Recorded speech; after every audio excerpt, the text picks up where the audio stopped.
तो सबसे पहले दुबे सर आपसे शुरुआत करते हैं।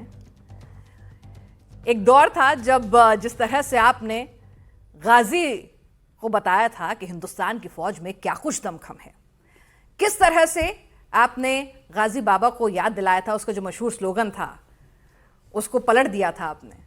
तो जरा बताइए कि दुश्मन की नींद उड़ाने के लिए हमारी फौज क्या करती है और कैसे करती है।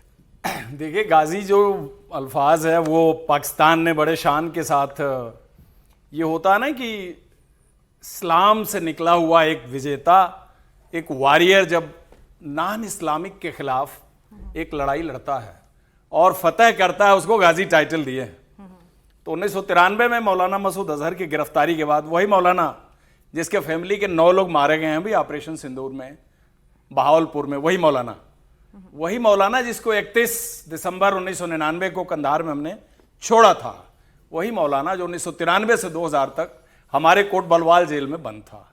ये उसी मौलाना की कहानी है। तो ये गाजी टाइटल इन्होंने उस थॉट प्रोसेस से दिया था। आज भी वही, कितने गाजी गए, कितने गाजी आए और गए, जो बात आप सुनते हैं, तो उसको भारतीय जमीन पर 1993 लास्ट पार्ट से एक्टिव किया था जब वो जेल चला गया।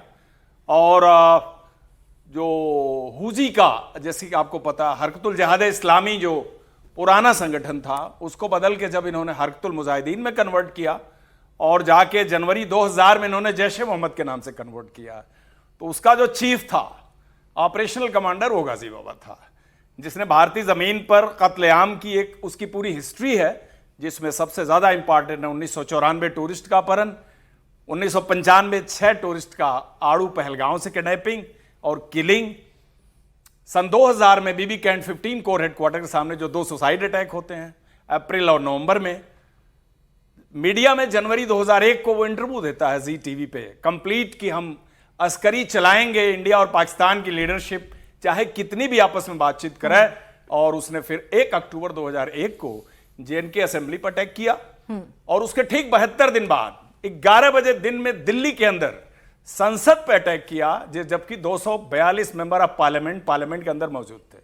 ये वो गाजी बाबा था जिसका मैंने संक्षिप्त में परिचय देने की कोशिश की। उसको 17 महीने बाद कश्मीर श्रीनगर शहर के अंदर, तब जब भारत के प्रधानमंत्री जी उसी शहर में थे उस दिन 27 अगस्त को, आज के 13 दिन बाद वर्षी है उसकी, 22वीं वर्षी है 13 दिन बाद, 29/30 अगस्त की रात को उसको एक बीएसएफ टुकड़ी ने मेरे नेतृत्व में उसके सीक्रेट चैम्बर में घुस के और उसके साथी पाकिस्तानी को 3:30 पौने 4 बजे रात को रेड करके मारा अंदर। और मारने के बाद गाजी बाबा जो भारत का ओसामा बिन लादेन था, उसका चैप्टर अस्त हुआ 17 महीने के बाद, और ओसामा बिन लादेन को मारने में अमेरिका को करीब 10 साल लगे थे। तो ये है गाजी बाबा के मारने की शार्ट में कहानी, जो मैंने आपको बताने की कोशिश की।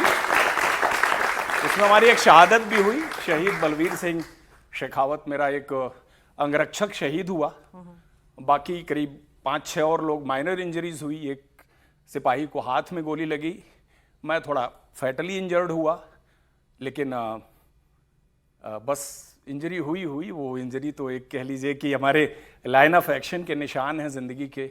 सर वो तो तमगा है आपकी वीरता का। वो तमगा है, बिल्कुल तमगा है।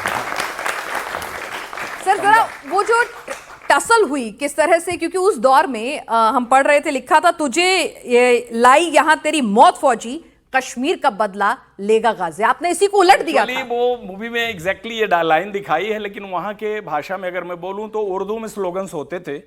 जेल के अंदर दीवालों पे भी लिख करके टेररिस्ट रखते थे, वो नाम लिख के रखते थे उस खराब दौर के अंदर, और ये मिटाने और लिखने का काम फौज का होता था। और जो पत्थर लगाते थे उनके मानूमेंट में, उनके यादगार में, कि साहब ये हमारा गाजी है या हमारा फतह करने वाला बहुत बड़ा लीडर है, ये इस जगह इसको हम दफनाएं। तो रात को ट्रक लेके वो सारे पत्थर भी हम उठाते थे, सवेरे तक पत्थर विहीन करते थे कश्मीर हम लोग, क्योंकि अगर ऐसे लोगों का आप एक इंस्पिरेशनल मानूमेंट, उनका यादगार स्टेब्लिश करेंगे कश्मीर में, तो आई थिंक अवाम को बहुत ही खराब मैसेज जाएगा कि जो लोग आके हमारा खून बहा रहे हैं, उनके याद में अगर हम पत्थर लगने देना शुरू कर देंगे तो फिर फोर्स का क्या काम है। तो वो बात आप बिल्कुल सही कह रही हैं, और उसको उल्टा, और उसको उलटने का ही आज के तारीख में ये कश्मीर आपके पास एक डिफरेंट कश्मीर है। ये वो कश्मीर नहीं है जो पहले था। ये वो कश्मीर है कि जिस कश्मीर में वंदे भारत जा रहे हैं, ये वो कश्मीर है जिसमें 3.25 करोड़ टूरिस्ट जा रहे हैं। ये कश्मीर हमारे टाइम का कश्मीर नहीं था और उसको पलटने में बड़ा खून बहा है फोर्स का, बहुत खून बहा है आर्म फोर्सेस का, बीएसएफ, सीआरपी, जेके पुलिस, इंटेलिजेंस ब्यूरो, बहुत सारी एजेंसीज ने बड़ी शहादत दी है। ये बड़ी आसानी से कश्मीर रिवर्ट नहीं हुआ है। आज रिवर्ट होकर जहां आया है उसको संभाल के रखने की जरूरत है।